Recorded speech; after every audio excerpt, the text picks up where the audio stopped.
You know, it isn't often where I get to wear proper football gear on this podcast, so today is all about that.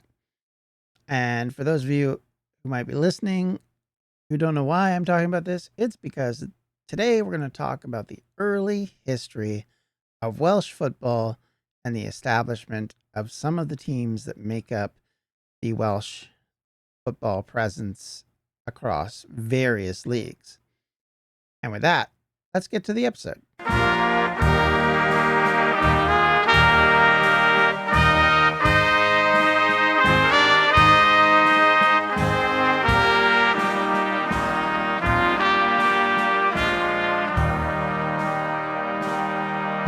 Crioso, and welcome back to the Welsh History Podcast, episode 246, Dragons, Bluebirds, and Swans.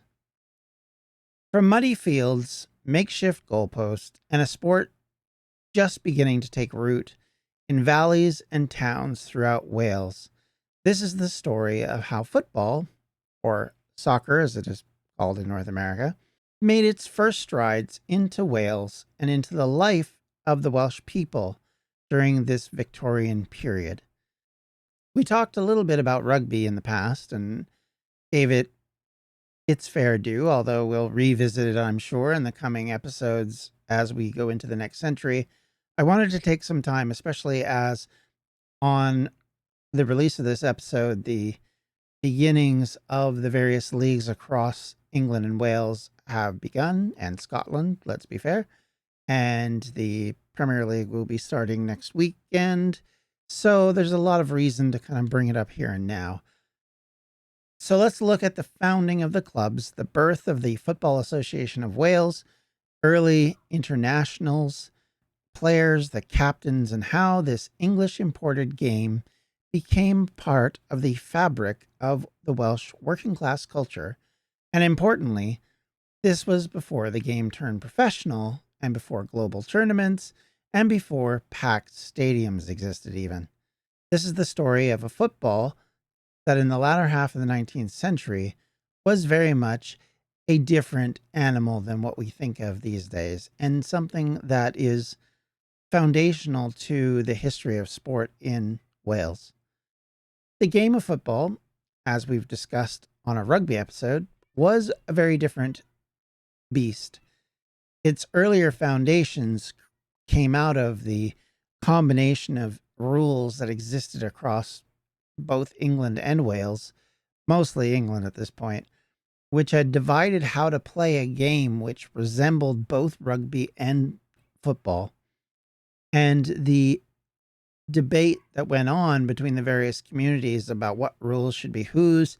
If you remember when we talked about this, there were rules in different towns for the same sport, basically, and in some you couldn't tackle, in other ones you couldn't hack, as they called it. You couldn't carry the ball in some rules, and other rules it was part of the whole game. And so eventually this led to a dispute, which then led to the codification of both what we now call football and what we call rugby. And that is a big, big difference. It was this codification of football in England in the 1860s, which began to set the stage for football as we know it now. The English Football Association was set in motion, and because of it, of course, football would spread in the island. It was just going to happen because so frequently the sport had been played in different ways and manners across England, Wales, and Scotland. So you could guarantee that this idea would continue to move forward. I think the most interesting side effect to all this is actually how the game, both rugby and football, developed in Wales in a way a little different than you'd expect. In the English language leaning south, and especially in the valleys and in the areas around Cardiff and Swansea, the popularity of rugby meant that it was established before football in those areas. Conversely, the popularity of football in the north, in the generally Welsh-speaking north specifically, meant that it developed there. And it's a fascinating thing to kind of look at and debate and talk about why that was the case. It's also kind of interesting to note that because a larger portion of the population in Wales lives in the south, it did slant for a long time, I think, the perspective that rugby was the more popular sport in Wales, which it may very well have been. And this, I think, in large part down to the fact that the Welsh rugby was much more successful in international play than in Welsh Football Association for the better part of a century, I would argue. And so they effectively kind of stole the limelight. But in these early days, that's kind of how the divide went, north and south. Generally, both sides had people playing who weren't necessarily the rich and famous, shall we say. But football was a much, much more grassroots program in England than it was in Wales, where both sides were very much grassroots driven. So, with all that said and done, how about we get into talking about those experience and get into talking about the clubs that we need to cover today? The first Welsh football clubs, at least those that we would recognize as such today, began to appear around the 1870s, with one exception. And it was this one town that stood out above all the others in those early years: Wrexham. Now, if you're someone who watches the episodes that come out on FX and on Disney Plus, depending on where you're watching it, talking about, Welcome to Wrexham, you're going to have maybe a different slant on this than others. But the basics of it is that Wrexham was the very first proper team that was developed in the northeast of Wales. Of course, it was close to the English border, so influences in this development were very much a part of that. But let's be honest, football spread out really quickly. It wasn't just Wrexham playing the game. Within a short period of time, there was a number of teams in and around Wrexham that were playing. And it was also, interestingly, because Wrexham was a very much an industrial town by the mid 19th century. It was a place where the collieries and ironworks and railways were all going like crazy. And because of it, it was an easy spot to see why football developed. It would also become the cradle of Welsh football long before football stadiums echoed with roaring crowds or players became national celebrities. In the early 1860s, the working men of Wrexham had limited options for organized sport. Cricket was a favorite of the local gentry and middle classes, and the Wrexham Cricket Club, founded in 1847, was one of the town's most popular and established institutions. But as winter came and cricket bats were stored away, the players were looking for new ways to keep active, and the solution was football. The establishment of Wrexham made them the fifth oldest association football team in all of Great Britain, after Sheffield, Cray Wanderers, Hallam, and Notts County. And in fact, it was the third oldest professional club after Notts County and Stoke City, and of course, as you can tell, the oldest in Wales. It was from this cricketing base that the Wrexham Football Club was born in 1864. This was an astonishingly early date in football history.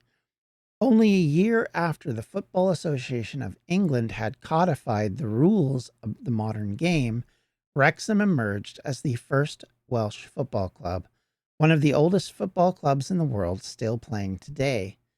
The founding meeting was held at the Turf Hotel, adjacent to the racecourse ground, or Stoke Kairas as it's now called, and attended by a group of local gentlemen and sportsmen. They played their matches at the racecourse, a venue that previously was used for horse racing, thus the name. Over time, this ground would become one of the most historic venues in the world. In fact, it held the world record for the oldest international stadium still in use. The first recorded match at the ground on the new Wrexham FC was played in October of 1864. Though these early matches were often informal affairs, lacking the rigid organization and league structures or even referees in their black coats as they would have had at the time. The club adopted a red kit, surprise, surprise, and a tradition that, of course, still exists today. It quickly gained a local following. They then would play against other emerging teams from nearby towns, including Oswestry, Shrewsbury, and Mold. And that makes perfect sense. Every sport, especially all of the ones that are now professional in England and Wales and Scotland and Ireland, and even if you go over to North America, all of these sports actually start within about a 50-year period of each other. From rugby, cricket being the exception, of course, because it's an older sport, but all of these team sports, so you have rugby, football, American football, as it eventually is developed into, and basketball and ice hockey and Major League Baseball or baseball all develop in and around this period, in a period of relative peace for all of these places. And so you have a driving force of people looking for things to do, a lot of young men with a lot of time on their hands after work looking for stuff to do, and a large lower class that wants to do something. And this was a way to make it work for them. And so they all develop in and around this period. And as they are slowly but surely established from their localized base, where teams are only really playing against teams that are within easy travel distance. Because keep in mind, your fastest method of transport still at this point is train. So even in Britain, where, train travel is not necessarily as long as another place on the continent, you still got a heck of a trip if you want to go anywhere. And steam travel is not as quick, obviously, as modern rail. And so mostly you would just play, half an hour away kind of games. And then you'd have maybe a one-off where you'd play a special game against someone else. Very common throughout all sports. It makes perfect sense. And then as things developed and more professionalization happens, you end up with teams playing more and more and more on a national-wide level. And then to pay for that, you get the professional game as we know it more like today. As, of course, the 1870s progressed, Wrexham evolved from a friendly sporting outfit to a serious competitor in regional football. The growth of the Football Association of Wales in the mid-1870s only accelerated this process, and in 1876, Wrexham players formed the backbone of the first Welsh international team, many of whom had no formal coaching but carried a fierce competitive spirit. The game is still forming at this point. It's still a cauldron of ideas and rules and counter rules. And even as things are developing, you have people trying to formalize things. And so everything's slowly starting to come together, but it is slow. It's a progression, not a sprint. And so it takes time for everything as we know it now to become a part of the game. One of the early stars of Wrexham was John Price, a player who would go on to represent Wales internationally and who scored Wales's first ever goal in an international match in 1877 against England. Not a bad place to score your first international goal, I would think. Another early contributor was James Davies, someone we're going to mention again in a minute, who helped establish the club's early credibility and who would later be one of the founding members of the Welsh Football Association. By 1877, Wrexham had entered into the inaugural Welsh Cup, a knockout competition, the basis of which, based on the FA Cup and very similarly other cups that would follow, created and encouraged competitive play amongst a growing number of clubs. Wrexham reached the final and won it in 1878, beating Druids FC, another North Wales powerhouse, by 1-0, thanks to James Davies, who we mentioned a bit ago. This was the first of many triumphs. Over the next 2 decades, Wrexham would claim multiple Welsh Cup victories and repeatedly establish themselves as one of the most successful Victorian-era Welsh clubs. This is in an era where, especially in the next 2 decades, Northern England dominates the Football League, as it would become called, and the FA Cup. Sunderland, for example, obviously I'm going to bring up Sunderland, but they won a few FA Cups in this period. They were actually some of the earlier founders of the Football League and were quite successful in this period. They, in fact, are one of a few that won multiple cups in this period. So, for some reason, I think in large part because of the industrialized towns being so strongly positioned up in these areas, I think they became much more popular there. Although eventually, of course, it all drifts down and becomes popular everywhere else. But initially, that seems to be where the power lies for a lot of these teams. The team's style of play and its industrial roots allowed it to be known for its strength, commitment, and resilience.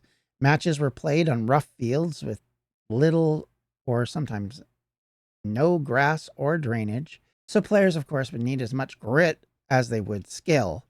The ball was heavy. If you see the footballs from that period, they are not light, to put it bluntly. I've watched videos of people kicking them, and they look painful. I'm not going to lie, because they are hardcore heavy, and yeah, they're round, but that's about the only thing you could call equivalent. The other heavy part of this was the boots that were made of a thick leather, and fouls could be brutal. But the crowd, of course, loved the violence, and so did the players. What made Wrexham stand out was not just their success, but their organization. The club's leadership. I mean, you don't last the better part of 150 years without good leadership and without a successful journey to get to that point. Yes, things change over the years, and it's up and it's down and it's in and it's out. But I mean, long term, over the history of Wrexham, you can see that there was a lot of pride taken in it, and that the town and the fans and even the players built the club and continued to support the club even in its darkest times. This is true of a lot of football clubs. Not every football club has screaming success. There's examples even today of clubs that have to shut down because of financial troubles due to various reasons. And so this was not uncommon in this period either. It's not like every single club that was established continued to rise up and become successful. In fact, you can look back at the history of most sports, and most clubs either moved or changed or died depending on situations. And it's only a very small amount that start from the very beginning and continue to exist at the very end. And by the very end, I mean today, some of which are like super league teams that have massive followings and tons of money, and others are low league clubs who their loyal supporters have kept them around, like Wrexham, for a century or so, just because they love the club that much. And that is something in the footballing world that, it's important to remember. There is a lot of loyalty built around these clubs. They are looked at the heartbeat of the town. And it's not the same in North America, where there is a culture of teams moving due to ownership and attitudes of various people. Here, you either succeed or die, and you don't move the club. The club either continues as long as it can, or it dies, because moving a club is sacrilege, I think, would be not even giving it enough point of view, considering the way a particular team is looked at even today for moving out of Wimbledon and becoming the MK Dons, or Milton Keynes Dons, if you want to call them by their probably proper name. The local success of Wrexham spun out in many multiple ways. It became the model of how football could work in Wales, a blend of community pride, organizational skill, and sporting ambition. Other clubs soon followed their example, including the likes of Chirk, previously mentioned, Oswestry, and the Druids, all of which would feature heavily in the football landscape in Wales at this point. By the late 1890s, Wrexham was now playing in the English regional leagues, as well as competing in the Welsh tournaments.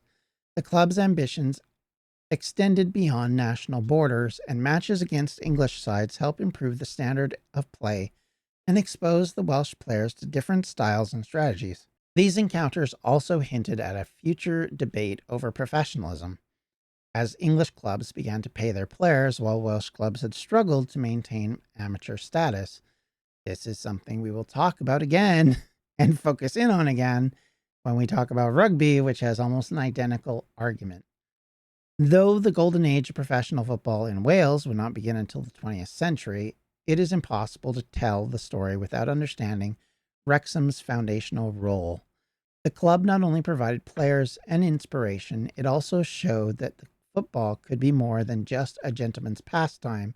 It could be a game of the people.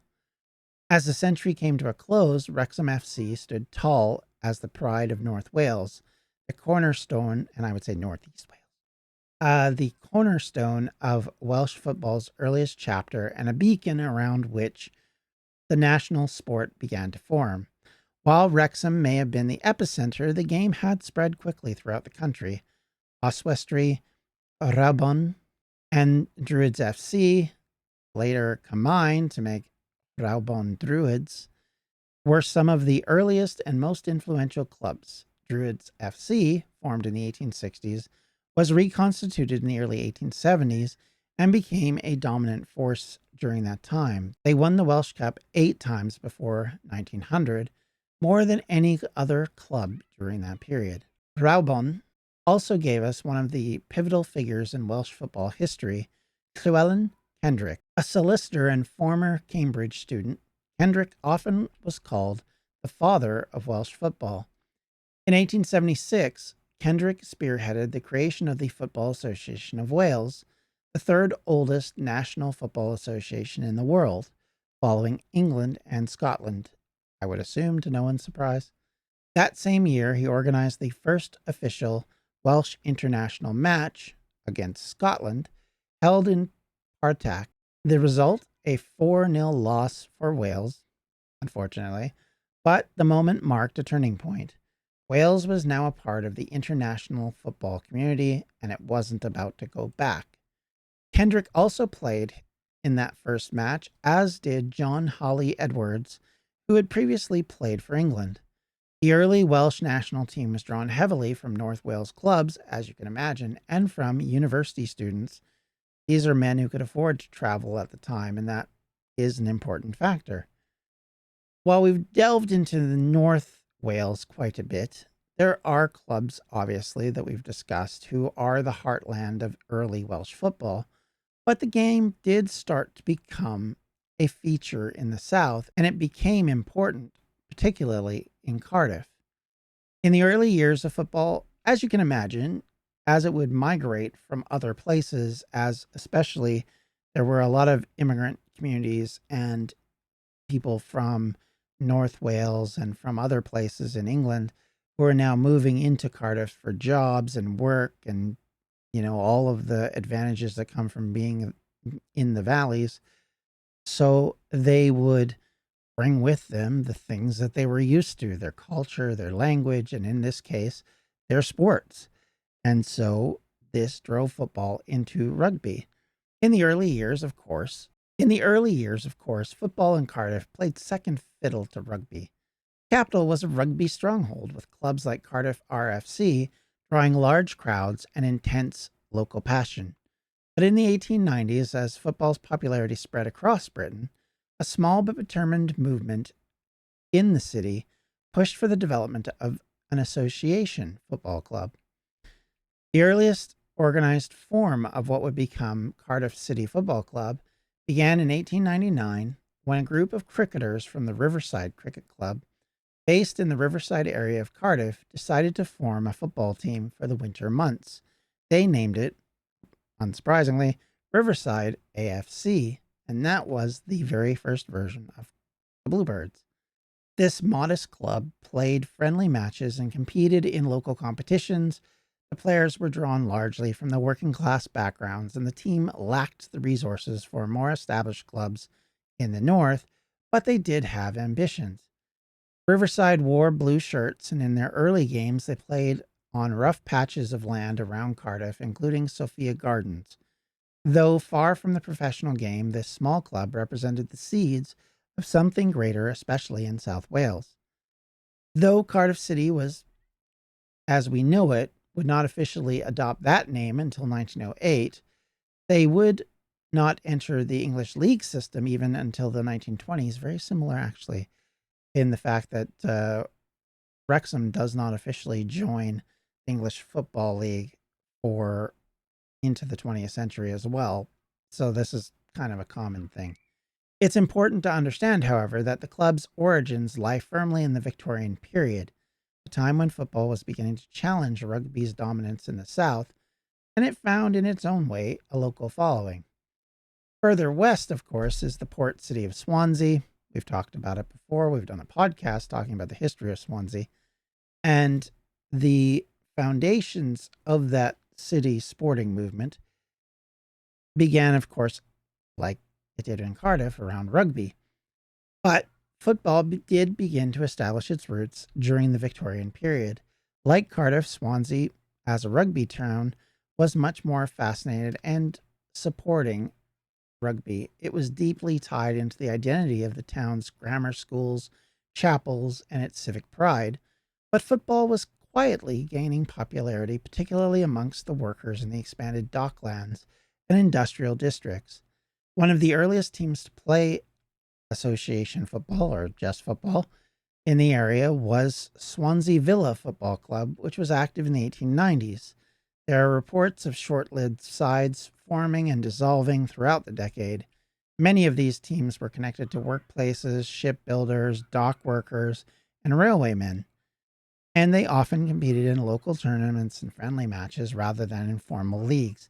One thing I should probably discuss real quick, and it's a little different in Britain than it is in North America, and especially in the way rugby developed, as it would then later be called American football, developed professionally, in the fact that most teams in the early days of what we now call the NFL were actually owned by local meat packer plants, the local fishery, the places where they had a lot of workers and had a lot of time in their hands, and the owners of these businesses wanted these people to actually have something to do, and so they would found different teams. The reason, for example, that Green Bay Packers exist is because they came from a packing plant.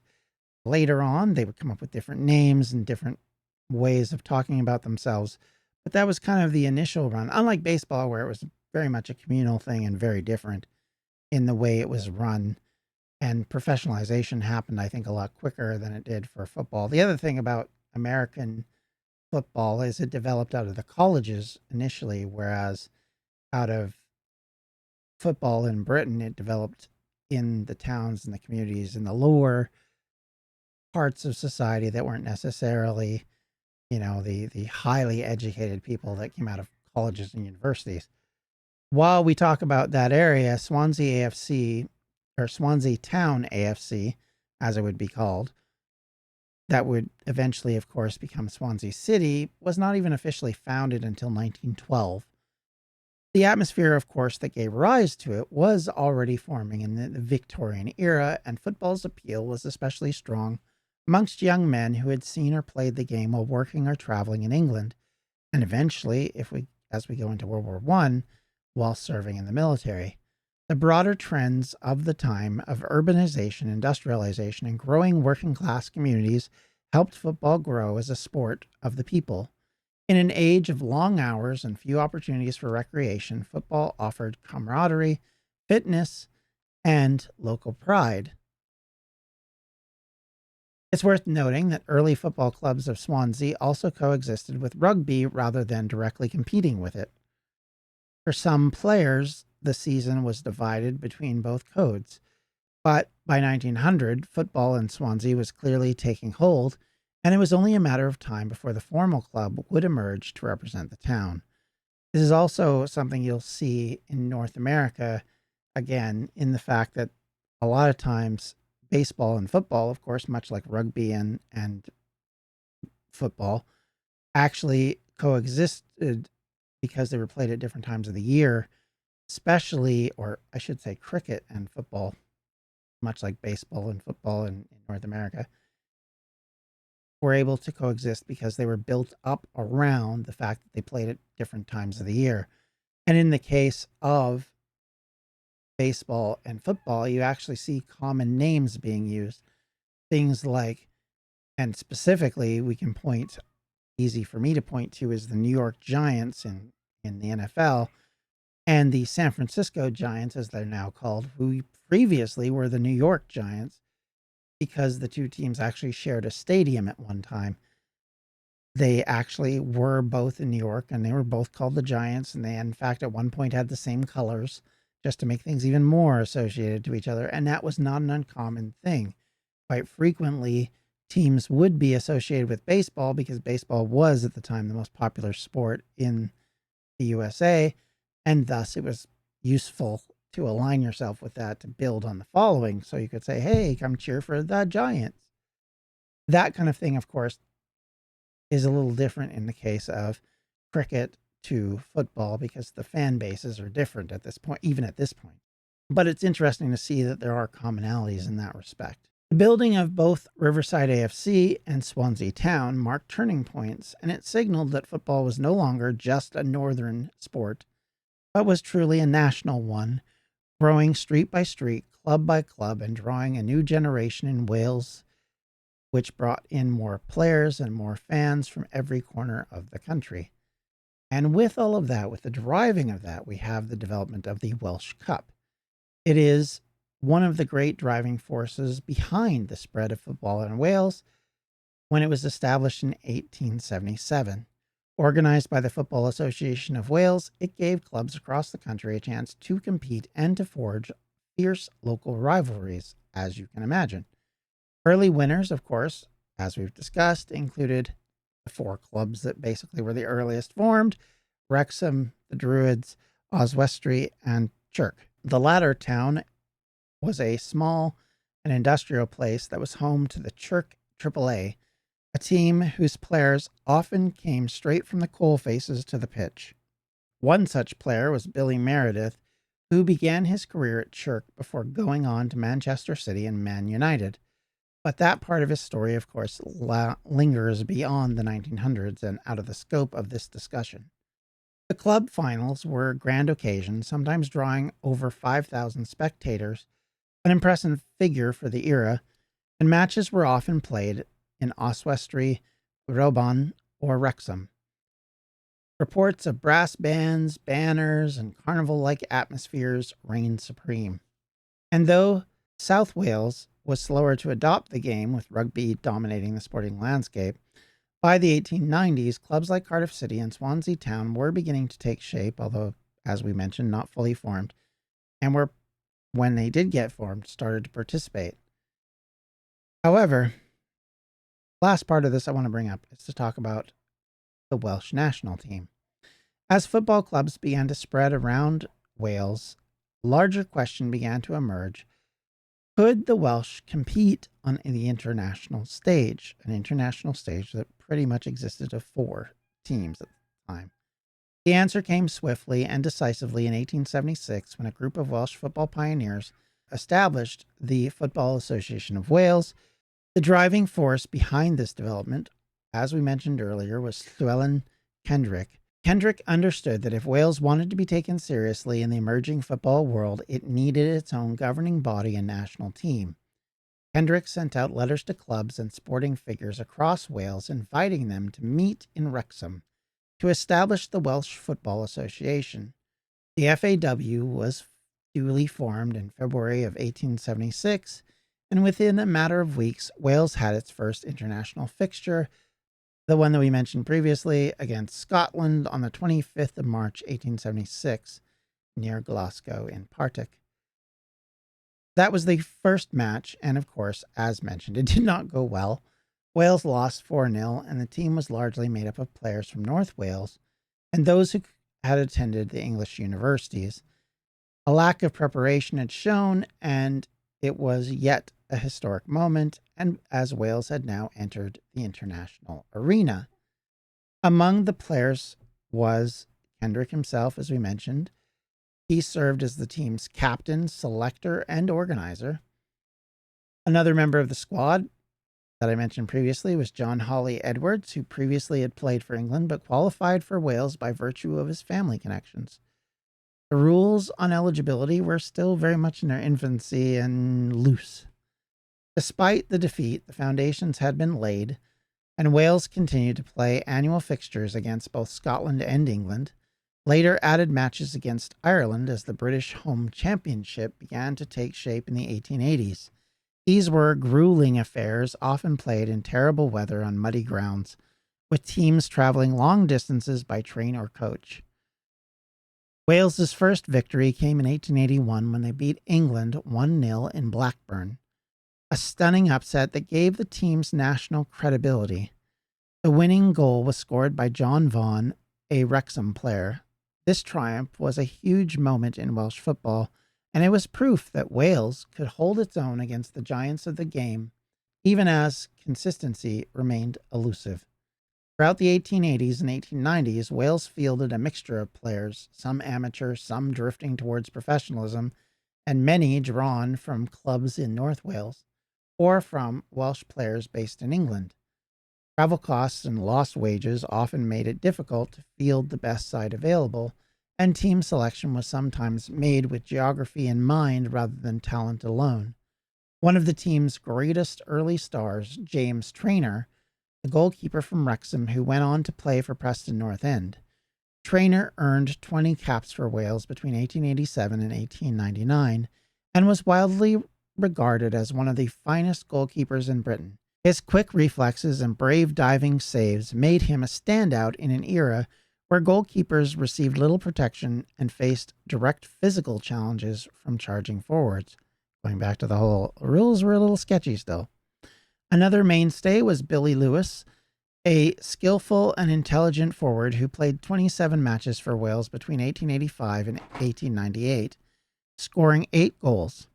Lewis had stints with Bangor, Everton, and Newtown, making him one of the earliest Welsh players to have a significant impact across both Wales and English football scenes. And then there was Jack Powell, who captained the side in the early 1880s and helped instill a sense of pride and discipline in the national team. These players played not for fame or riches, but for the red shirt of Wales and the honor of representing their country. Even at this point, these aren't just sporting events, they also are expressions of Welsh national identity in an era when political representation and cultural recognition were limited. For many supporters, a win against England or Scotland was more than just a victory on the pitch. It was a declaration that Wales mattered and that it belonged on the world stage. By the end of the 19th century, Welsh national team had played dozens of matches and had recorded a mixed results from shocking victories to crushing defeats. They had no stadium of their own, played matches in venues across the country from Wrexham to Swansea to Newport and Bangor. This meant that they were well attuned to what was going on across their communities. And of course, because it was more than a pastime, football was a community-minded sport. In mining towns and industrial hubs, it became a way for workers to escape the hardship of daily life, and it came to represent that they were defending their patch of ground and to find their pride on the pitch for their local area and for the people that they spent time with day to day in those mines and factories. Of course, for every combined unity, there were also social divides. Early national team often was accused of favoring northern, university-educated amateurs, while increasingly professional working-class players from clubs like Chirk and Wrexham were sometimes overlooked.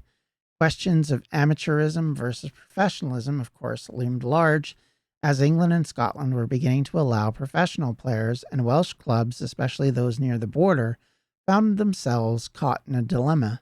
To compete in cross-border leagues and cups, they needed to professionalize, but within Wales, the FAW resisted the move, fearing the game would lose its gentlemanly roots. It's almost like they've never watched football before.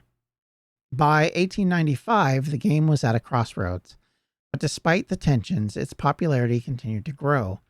By the time that the 19th century drew to a close, football in Wales had laid down firm roots. The Football Association of Wales and the Welsh Cup were growing a network of clubs and players that meant the game was here to stay and was popular in Wales. The early Welsh players may have played in front of tens rather than tens of thousands. They didn't have boot deals or medals or agents, but they played for pride, for their community, and for the sheer love of the game. Some people in the nostalgia market would argue this is when it was best. That's your choice.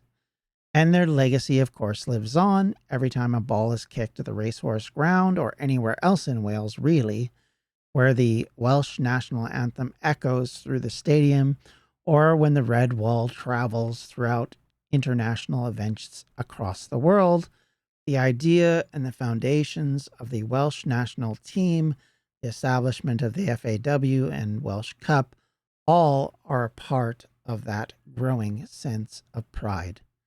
And with that, I'd like to thank you for listening or viewing today. If you have any questions, comments, or concerns, you can always reach me at the Welsh History Podcast at gmail.com.